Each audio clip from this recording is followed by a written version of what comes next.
I figured I'd do a fleet showcase, starting with my main save and then perhaps my second save if I have time. I'm not quite ready to get drunk yet, so because I gotta go to the store and get some other stuff, but we'll just start with the cars. Now this one, the Civic Cruiser, also known as Palamont PD1. This is something you can drive in the game. Lovely cop light trainer really brings the sucker to life.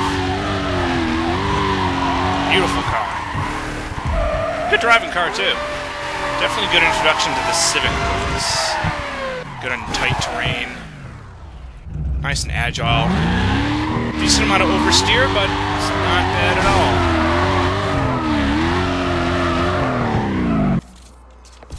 That's a Civic Cruiser.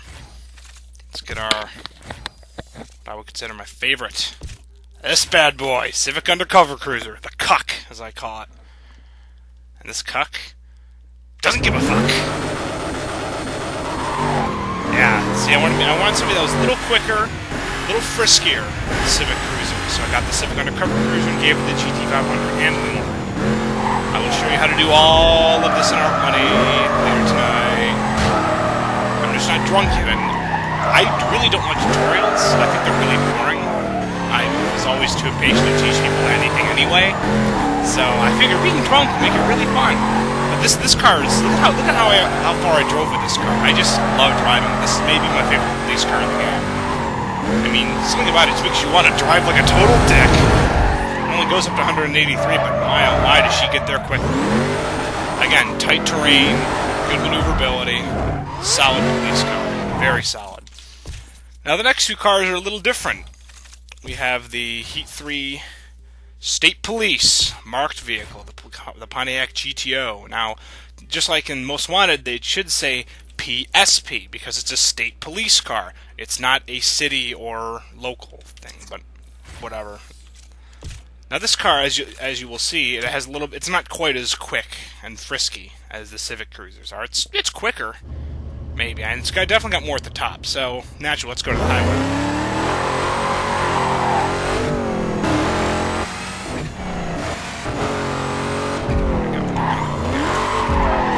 So you don't know about the understeer. It's got a lot more understeer than either of the cars, but this is a great highway patrol rig. It's got nice top speed. Once it gets moving, shoot, keep on pulling. Watch this. I'm only going on. I'm in fourth gear and I'm already going 155.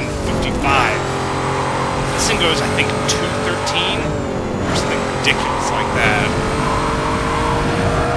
Oh, 209. Okay, that's not bad. Oh my gosh. It cannot get out of the way as easily, though. You got to watch out for that. But the stability and speed is nice. It doesn't use a lot of the speed in these turns because it's not kicking its tail out of every chance. But you really got to get used to it. It's got a different personality, a little more relaxed in the maneuverability department. Beautiful car, though. The only thing it's missing are the two lights beneath the wind, just like Most Wanted 1. So the two lights that the Unmarked version usually has. You can't really try to get an angle, but well, you're not going to get an angle. You can make them out though right here and right here. If these worked, I would like this car a lot more. I mean, it's still a great car, no doubt about it. But that's just, I don't like when lights either aren't programmed correctly or they don't work.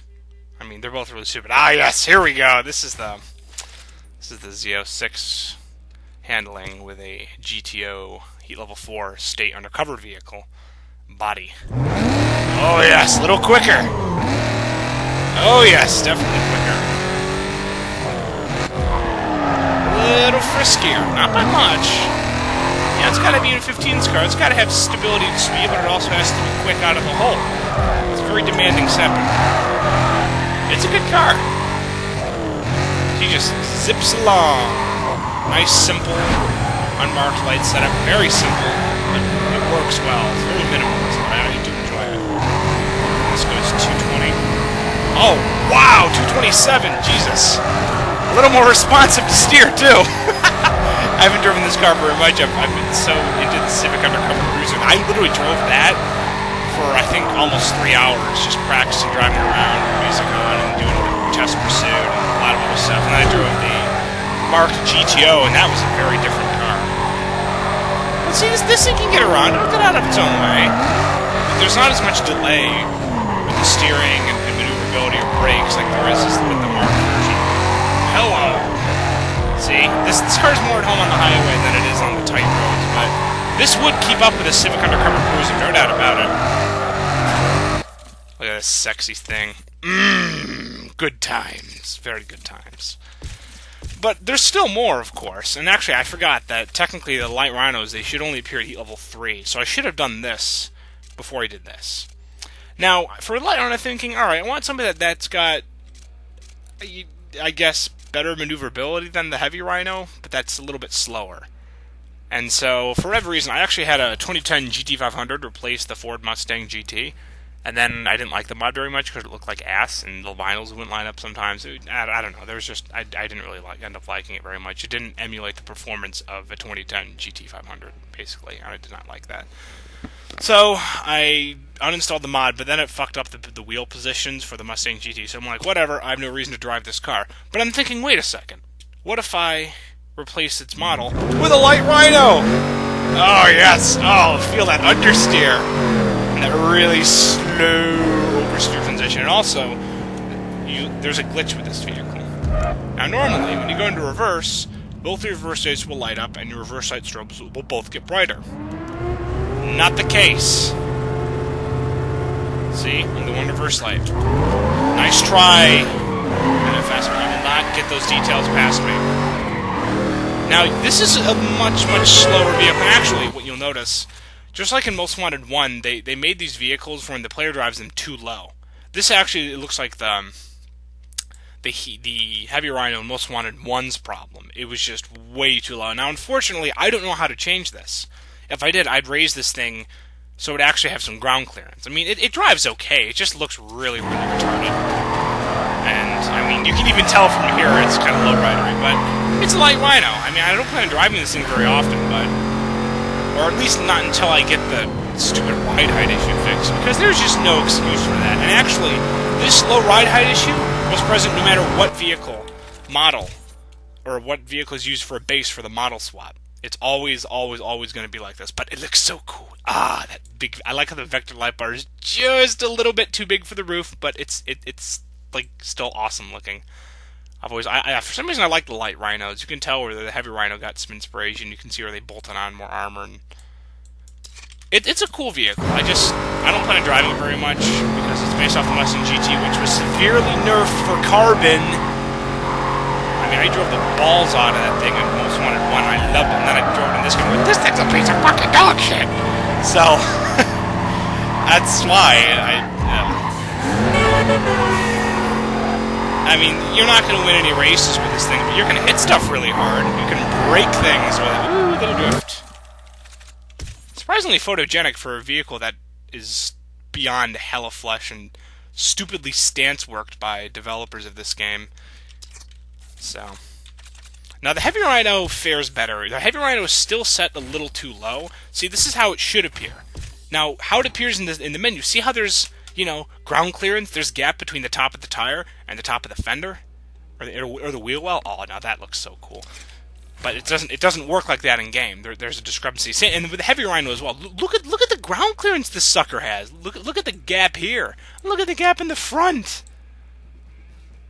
Excellent, excellent vehicle. This actually, before I forget, this vehicle, along with Paramount PD1, not this one. Paramount PD1 is the Civic Cruiser. Paramount PD3 is the Heavy Rhino, and Paramount PD2 is the C6 Z06 marked police car. Anyway, Heavy Rhino. A little faster, a little more maneuverable too. That's because I haven't tuned the light Rhino a little bit, but honestly, the way the light Rhino is, I don't really mind if it has less maneuverability. I didn't have to do anything for this, as well as the Paramount PD1 / Civic Cruiser. I just put on the cop lights and drove. Not a bad vehicle. Definitely more of a heavy hitter. Now, obviously, especially when I come from Most Wanted 1 with some of the community mods for this thing, a lot of lights on this. Actually, let me get a better angle. I'll just do it here. A lot of the lights on this thing don't work. Like the lights in the bull bar, there should be the 2 white lights and the 2 blue lights. Those should be stripping. The 8 lights that are inside the rear cargo area, those should be moved up and pushed to the side so the arrow stick will be animated. The rear tail lights, I mean, you can have them flash, but you need to remove the reverse light strobes to where the reverse lights are. See how they're slightly below. See if I can get an angle. God damn it. Right there. The Light Rhino has the same problem. Notice how there's the reverse light, and then you can also see the strobe. That, I mean, I honestly think developers just cut a corner here, just like in Most Wanted 1.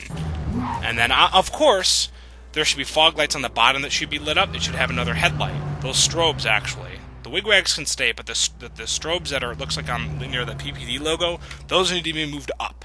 And then, obviously, the fog lights need to have animations, either steady burn, wigwag, or some kind of strobe. And then the red and blue light on the front push bar. Those all need to be animated and reworked. Now, hopefully, the guy who did that... Oh, yeah, and also the ride height. Again, see what I mean about the lack of ground clearance? See, this is why I don't like when developers cut corners. Yeah, look at that. That looks horrible. And it's only with the SUV units that this issue really happens. I mean, the Civic Cruiser, Civic Undercover Cruiser, State Police Vehicle, State Undercover Vehicle, Federal Sport Cruiser, and Federal Undercover Cruiser, those do not have those issues. It is only the Rhino Duo. It is very annoying. Yeah, you can basically have the Heavy Rhino is just a scaled up light Rhino with more exhaust tips, a lot more armor. So has the arrow stick, just like, oh yeah, I didn't go over what the light Rhino needs for this game, but whatever.